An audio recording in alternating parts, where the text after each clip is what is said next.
हाय, आज आले शेतात. छान असं हिरवं हिरवं झाले सगळं पावसाने मस्त. आणि आमच्या शेतात आले एक नवीन झाड. पहिल्यांदाच पाहिले. खूप मोठं झाले आता. आणि त्याला छान अशी पांढरे तीळ आलेत.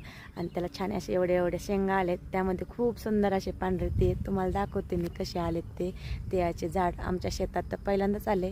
देवपूजेचं वगैरे काहीतरी साहित्य टाकलेलं त्यामध्ये ते शेतामध्ये उगवले. खूप सुंदर असे झाड आले.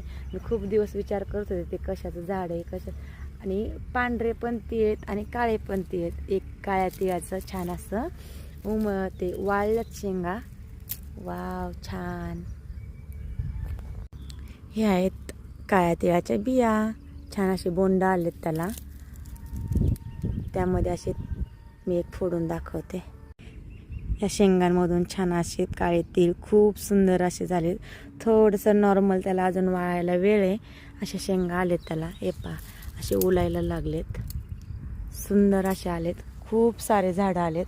ह्या साईडला व्हाईट कलरचे आहेत. मी खूप दिवस विचार करत होती हे झाडं कशाची आहेत. एका व्हिडिओमध्ये पण दाखवलं मी तुम्हाला, पण मला आत्ता समजलं. ते मी हिरवं असतानाच त्याचं बोंड तोडून पाहिलं तर त्यामध्ये होते पांढरे तीळ आणि काळे तीळ. एका साईडला काळे तीळ. असे देवपूजेतलं काहीतरी साहित्य टाकलेलं मी कधीतरी, तेव्हा ते आले त्यातनं उगून. छान असं यामध्ये आहेत पांढरे तीळ. सेम सेमच झाड आहेत काळ्या तिळाची आणि पांढऱ्या तिळाची. खूप सुंदर असं आमच्या किचन गार्डनमध्ये आले आहेत.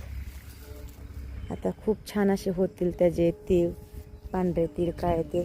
आणि आई शेतातील छान अशी भेंडी तोडली आज ऑर्गॅनिक पद्धतीची. खूप छान असे खतामुळं मोठी झाली आहे. खत म्हणजे आपलं असं शेणखत वगैरे टाकले, त्याला वरचं खत काहीच नाही. आणि अशा हिरव्या बेडगी मिरची पण आली, ते पण आज तोडलीत. अशा पूर्ण पिकलेले तोडल्यात भेंडी आणि मिरची. तर मिरची वाळायला ठेवायची. छान अशी बेडगी मिरचीची पावडर घरच्या घरीच होते. मिरच्या आणलेल्या मसाल्यासाठी त्याच्या बिया अशा शेतात टाकलेल्या. त्या उगून आल्यानंतर अशा त्याला मिरच्या आल्यात. खूप साऱ्या मी तोडल्यात. हे असं घरचं खायचं म्हटलं की जेव्हा आपल्याला करायचं आहे तेव्हाच आपण करू शकतो. असं हे छान असं गवारीचं झाड. ह्याची अजून फर्स्ट टाईम पण भाजी नाही झालेली. आत्ता यायला लागले त्याला छान छान हिरव्यागार. थोडंसं गवत दिसत असेल. आता पावसामुळे सगळीकडे गवतच गवत झालं. इथं आहे एक वांग्याचं झाड. त्याचे पण वांग्याची मी कालच भाजी केलेली. आता सध्या नाही आहे त्याला. कालच मी ताजी वांग्याची भाजी केलेली. असे शेतातील छान असे पांढरे तीळ, काळे तीळ, बेडगी मिरची, भेंडी शेतात आहे.